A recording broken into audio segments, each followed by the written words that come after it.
सरकार की योजना पीएम गति शक्ति को वैश्विक स्तर पर ले जाने की है, जिसकी शुरुआत भारत के पड़ोसियों से की जाएगी। इस बारे में पेश है ये खास रिपोर्ट। केंद्र सरकार विकासशील और विकसित दोनों देशों को एक एकीकृत डिजिटल टूल के साथ अपनी बुनियादी ढांचा योजना प्रक्रियाओं को सुव्यवस्थित करने में मदद करने के लिए पीएम गति शक्ति राष्ट्रीय मास्टर प्लान को वैश्विक स्तर पर ले जाने की योजना बना रही है। जानकारों की माने तो कुछ सीमा पार बुनियादी ढांचा परियोजनाओं की योजना और कार्यान्वयन के लिए पीएम गति शक्ति राष्ट्रीय मास्टर प्लान पहले बांग्लादेश, नेपाल और श्रीलंका जैसे पड़ोसी देशों को पेश किया जा सकता है। बाद में घरेलू परियोजनाओं के लिए विकसित ढांचे के आधार पर अन्य विदेशी परियोजनाओं के लिए एक अलग उत्पाद विकसित किया जाएगा। इस बारे में अधिकारियों ने कहा कि इस प्रणाली को अपनाने के इच्छुक देशों को पीएम गति शक्ति पोर्टल तक सीमित पहुंच मिल सकती है, ताकि यह देखा जा सके कि परियोजनाएं ड्राइंग बोर्ड से कार्यान्वयन तक कैसे जाती हैं। हम पहले से ही गति शक्ति मास्टर प्लान को अन्य देशों में प्रदर्शित कर रहे हैं। पड़ोस में हमने नेपाल में प्रतिनिधिमंडल स्तर का दौरा किया था और वहां की सरकार के निमंत्रण पर बांग्लादेश में भी मास्टर प्लान का प्रदर्शन किया गया था। इस बाबत 30 देशों को भी यह टूल दिखाया गया है। इंफ्रास्ट्रक्चर में सुधार, रोजगार बनाने का, अर्थव्यवस्था को बढ़ाने का और सबको सही जगह पे सुरक्षित पहुंचाने का जो एक पहल है, एक कदम है, गति शक्ति उसको लेकर के एक अगले पड़ाव पे जा रहा है। और क्योंकि हम खुद वही काम कर रहे हैं और उसी विजन पे काम कर रहे हैं, तो साथ दोनों को साथ में एकजुट होते हुए, ये दोनों की विजन को अलाइन होते हुए देख के मुझे बहुत प्रसन्नता हो रही है, बहुत खुशी हो रही है। PMGSNMP ने 13 राज्यों और 4 केंद्र शासित प्रदेशों की भूमि रिकॉर्ड को भी डिजिटल कर दिया है।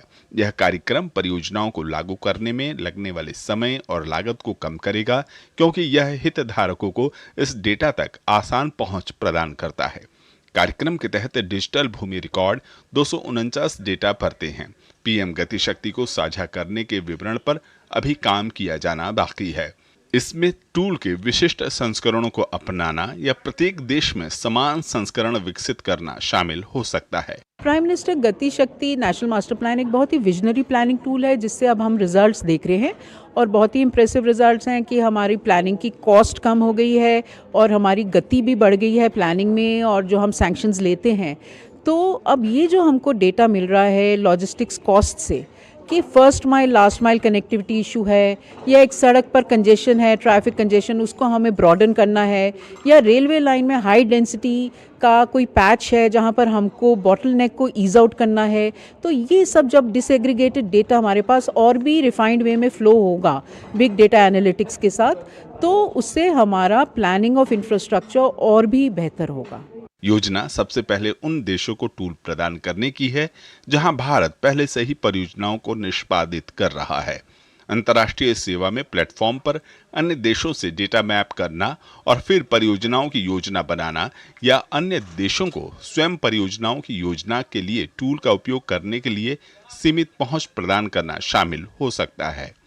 PMGSNMP सामाजिक आर्थिक विकास के साथ साथ आर्थिक और ढांचागत योजना को भी एकीकृत करता है। इसे पूरक करने के लिए सॉफ्ट इंफ्रास्ट्रक्चर लॉजिस्टिक क्षेत्र को संबोधित करने के लिए 17 सितंबर 2022 को राष्ट्रीय लॉजिस्टिक नीति भी शुरू की गई थी। सरकार ने वडोदरा में गति शक्ति विश्वविद्यालय भी स्थापित किया है, जिसका लक्ष्य परिवहन और लॉजिस्टिक क्षेत्रों के लिए सर्वोत्तम जनशक्ति और प्रतिभा को तैयार करना है। Bureau report, DD news.